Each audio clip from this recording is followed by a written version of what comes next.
மக்களவை தேர்தல் நெருங்கி வருவதை அடுத்து தமிழகம் முழுவதும் தேர்தல் பிரச்சாரங்கள் களை கட்டியுள்ளன. வேட்பாளர்களை ஆதரித்து சூறாவளி பிரச்சாரத்தில் ஈடுபட்டுள்ள அரசியல் கட்சித் தலைவர்கள் எதிரணியை கடுமையாக விமர்சித்தும் தங்கள் கட்சி செய்த நலத்திட்டங்களை எடுத்துரைத்தும் வாக்கு சேகரித்து வருகின்றனர்.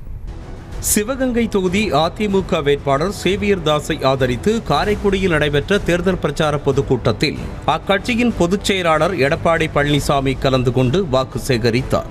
மிக்ஜா புயலை சமாளிக்க முடியாததால் மத்திய அரசு நிதி கொடுக்கவில்லை என முதலமைச்சர் மு.க.ஸ்டாலின் புலம்புவதாக குற்றம் சாட்டிய அவர், தாங்கள் ஆட்சியில் இருக்கும்போது மட்டும் மத்திய அரசு நிதி கொடுத்ததா என கேள்வி எழுப்பினர். ஸ்டாலின் புலம்புகிறார், மிக்ஜா புயல் என்று. அந்த புயலால மழைதான் பெஞ்சது, காத்தடிக்கல. இதற்கு தாக்கு பிடிக்க முடியல ஸ்டாலினால. மத்திய அரசு நிதி கொடுக்கல புலம்புறாரு. எப்பதான் மத்திய அரசு நிதி கொடுத்தது? திருவள்ளூர் பாஜக வேட்பாளர் பாலகணபதியை ஆதரித்து பிற மொழி வாக்காளர்களிடம் மத்திய அமைச்சர் அனுராக் தாக்கூர் பட்டாபிராம் பகுதியில் வாக்கு சேகரித்தார்.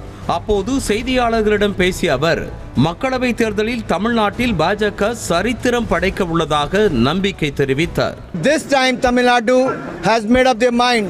They want to stand with Modi.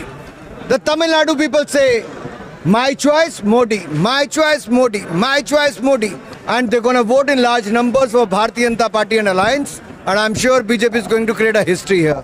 தேசிய ஜனநாயக கூட்டணியில் தருமபுரி தொகுதியில் போட்டியிடும் பாமக வேட்பாளர் சௌமியா அன்புமணியை ஆதரித்து காரியமங்கலம் பகுதியில் பிரச்சாரம் மேற்கொண்ட பாமக தலைவர் அன்புமணி ராமதாஸ், சின்னத்தை பார்த்து வாக்களித்துக் கொண்டிருந்தது போதும், இந்த முறை வேட்பாளரை பார்த்து ஓட்டு போடுங்கள் என கூறி வாக்கு சேகரித்தார். காலமா நீங்க சின்னத்தை பார்த்து ஓட்டு போட்டீங்க. வேட்பாளர் நல்லவங்களா, கெட்டவங்களா, படிச்சவங்களா, பண்புள்ளவர்களா, நேர்மையானவர்களாம் தெரியாது. சின்னம், இந்த சின்னம், அந்த சின்னம், அவ்வளவுதான். அதுக்காக நீங்க ஓட்டு போட்டீங்க இவ்வளவு காலமா. இன்னுமா நீங்க சின்னத்தை பார்த்து ஓட்டு போட போறீங்க? இந்த முறை வேட்பாளரை பார்த்து ஓட்டு போடுங்க. அதிமுக கூட்டணியில் கடலூர் தொகுதியில் போட்டியிடும் தேமுதிக வேட்பாளர் சிவக்கொழுந்தை ஆதரித்து வேப்பூரில் பிரச்சாரம் மேற்கொண்ட தேமுதிக பொதுச் செயலாளர் பிரேமலதா விஜயகாந்த், முரசு சின்னத்திற்கு வாக்களிப்பீர்களா, சிவக்கொழுந்தை வெற்றி பெற செய்வீர்களா என ஜெயலலிதா பாணியில் பேசி வாக்கு சேகரித்தார். கேப்டன் கண்டெடுத்த வெற்றி சின்னமாம் கொட்டு முரசுக்கு வாய்ப்பு தருவீர்களா, நமது சிவக்கொழுந்தை வெற்றி பெற செய்வீர்களா, 1ஆம் நம்பர் பட்டனுக்கு வாய்ப்பு தருவீர்களா?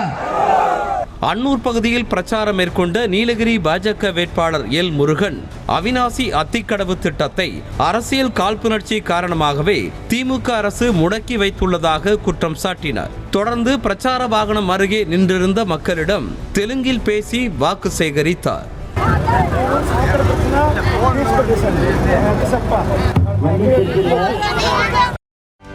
செய்திகளை உடனுக்குடனும் துல்லியமாகவும் தெரிந்து கொள்ள சப்ஸ்கிரைப் பண்ணுங்க.